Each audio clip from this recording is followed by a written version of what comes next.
the name of your Lord, who created man from a clinging clod. Decide, for your Lord is most generous. I have recited first three verses of Surah Alaq from Holy Quran. And in the words of our very beloved Holy Prophet, peace be upon him, O Allah, indeed I ask you for beneficial knowledge and good halal provisions and actions which are accepted. Assalamu alaikum everyone and very good morning. Hope you all are doing well. I am Khizra Javed, President Society for Skincare. I, on the behalf of Department of Dermatology, Society for Skincare and the University of Faisalabad, welcome you all to the second edition of International Conference on Dermal Sciences with the theme Skin and Cosmeceuticals, Production, Practice and Regulation. Let's begin our day with our plenary session. We are very glad to have 7 speakers from 6 different countries. Let's begin our first talk, which is about bleached girls, India and its love for the light skin. And for that, we have a speaker, Dr. Neha Mishra. Dr. Neha is a legal professional for over 13 years, currently an associate professor of law and associate dean at Jindal Global Law School, OP Jindal Global University, India. She has previously worked as a founding director of School of Legal Studies at Riva University, Bangalore. She has provided training workshops in police officers and prosecutors in India. Her research focuses on human rights laws, colorism, post-colonial feminist studies, genders and child rights, rehabilitations and exclusions and its intersections. Her opinion and contributions can be seen in Times Magazine, BBC, Asia Times, Times of India's, and as well as international academic journals. We are very honored to have you here with us, Dr. Neha. Hello, Dr. Neha. How are you?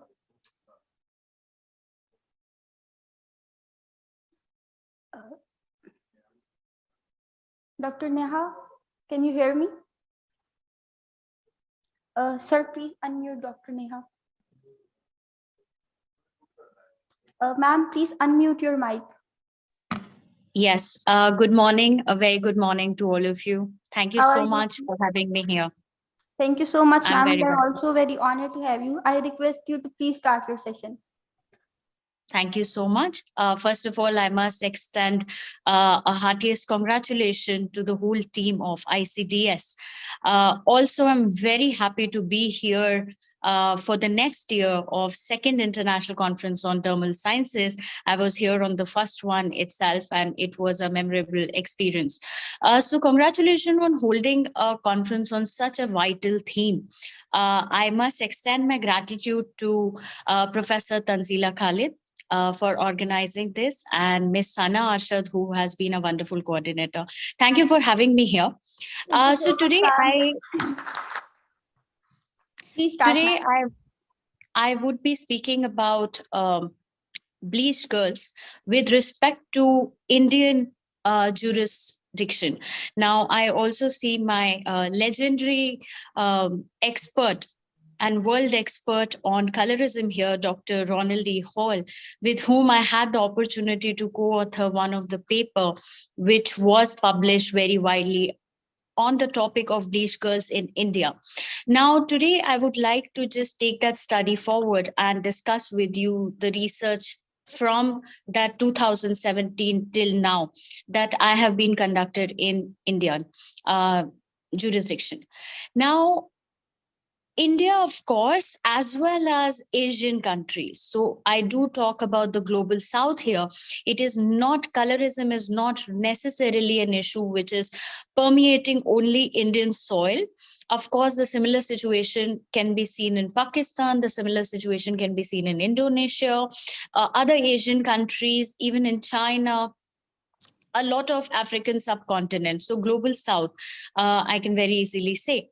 Now, when you talk about skin bleaching is a very common phenomenon. And every girl who enters college, and as young as when they are in their class 11th and class 12, they start using bleaching cream in India very commonly. And this skin bleaching is a monthly procedure that most of the girls undertake. Through my study, I also came across that nowadays, amongst the metropolitan cities, that is, that you see in Bombay, in Delhi, in Chennai, in southern Indian states, as well as the northern Indian states, where you see difference in skin tone. Northern Indian, you will find slightly fairer skin tone, men as well as women. However, amongst the metrosexual men, bleaching is a phenomena that is taking precedence. So it is no longer now restricted to only the females. However, amongst females, once the girls are reaching their high school, I saw amongst my study that there is approximately 70% of the girls who are using bleaching creams. Now, this is a very dangerous phenomena because UN, if you look at some of the reports that UN has published in its portal, they say that a lot of bleaching creams have corticosteroids, and they have something called as um, topical corticosteroids, which are very commonly found in fairness products as well as bleaching products. And it has such a direct impact on skin thinning, acne, and facial hair growth, and many other side effects, including skin cancer. If that is the case, and then through my study, I saw that if approximately 70% of the girls from metropolitan cities as early as high school level are using skin bleaching cream, we can very well understand that this is a serious problem. Now, why are they doing it? Again, one of the factor can be seen from a wonderful study from my colleague and friend, Dr. Ronald E. Hall, who has coined the term bleaching syndrome, whom we have as a speaker. So I would not be speaking on that.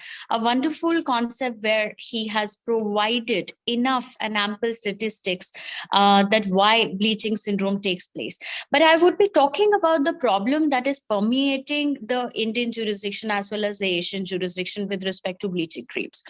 Now, amongst the pandemic, during the pandemic 2 years, there was also a movement, a worldwide movement of Black Lives Matter that started taking up pace because of the unfortunate death of George Floyd.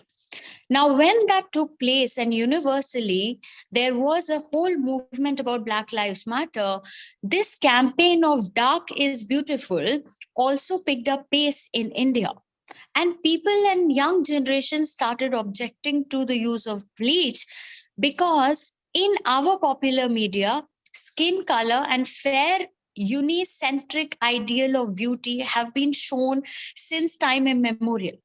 Now, again, I would like to quote here that there is a study which has come up with a report.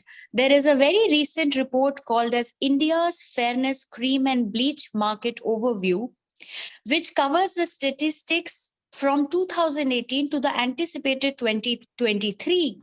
And the report states that the market revenue of fairness product in India are anticipated to be more than 5,000 crore by the year 2023. And that is a huge market. Now, even, and this is very, as a law professor, this is very worrisome for me because we have clear statistics which, on one hand, show that there are certain bleaching products and fairness products which are over the counter available. You don't need prescription for that, and they are using topical corticosteroids which are directly linked to the study of skin cancer, acne, skin thinning, facial hairs, such kind of side effect.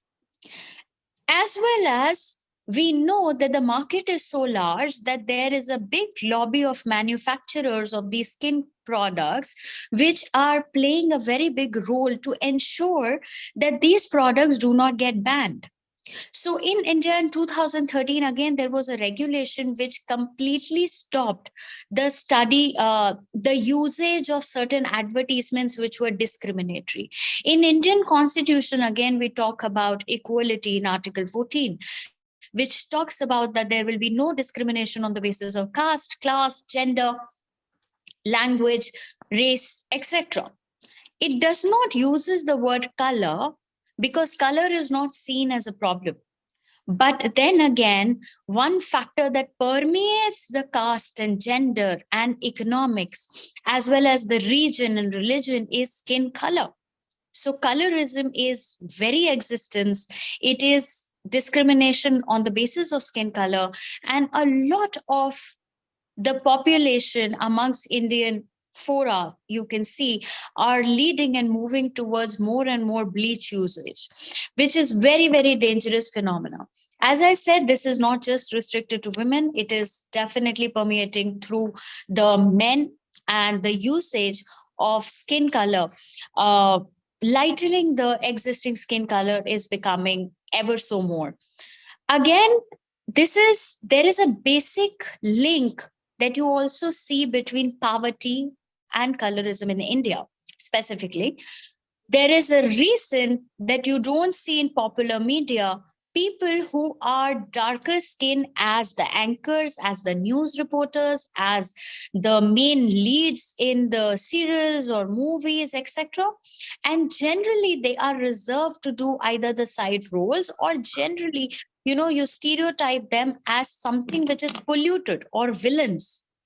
Now, that culture again has a very deep root, which is connected to the history of, colorism in India, which is quoted in one of my previous studies of 2015, that is Indian colorism.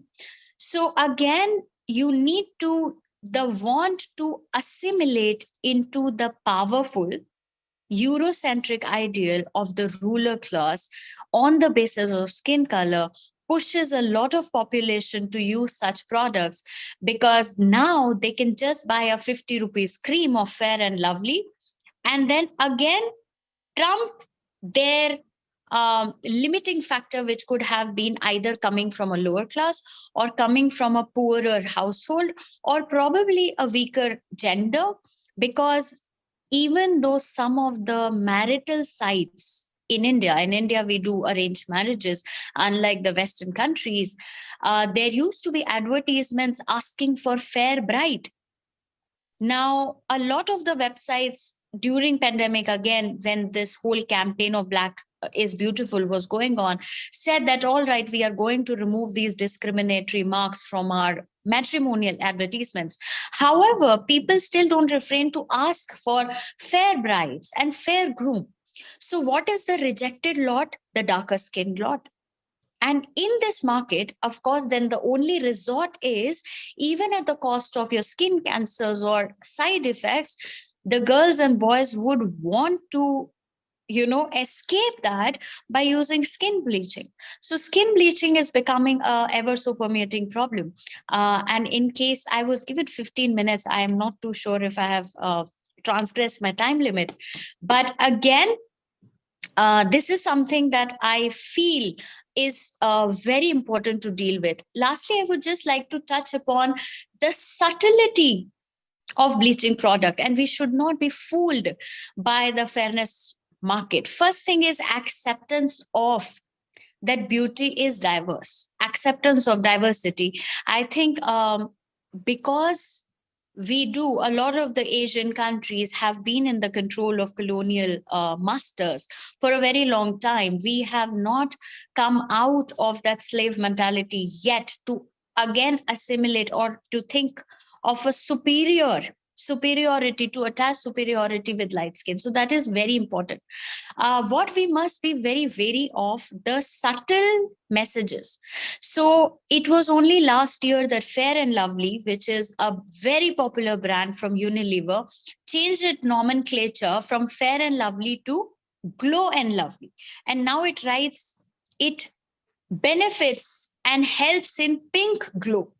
So while Fair and Lovely now has removed the term fair from its box, it still is giving the same subtle idea of that it is going to give you glow and then make you lovely.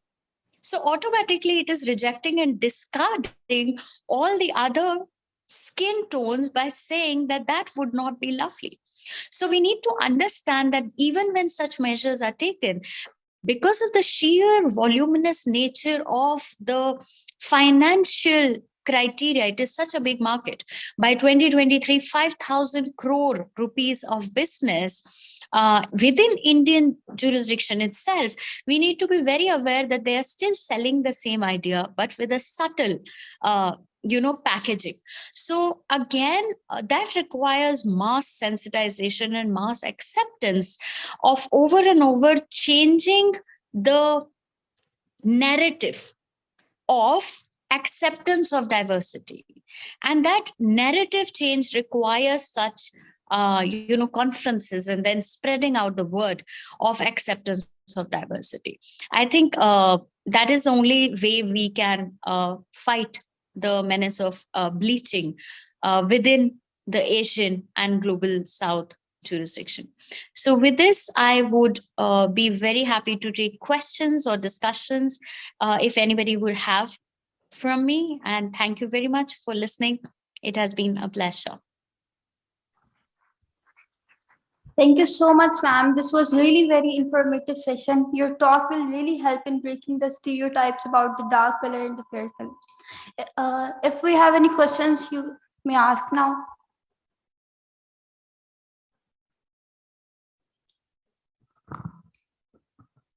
So we have the first question for you.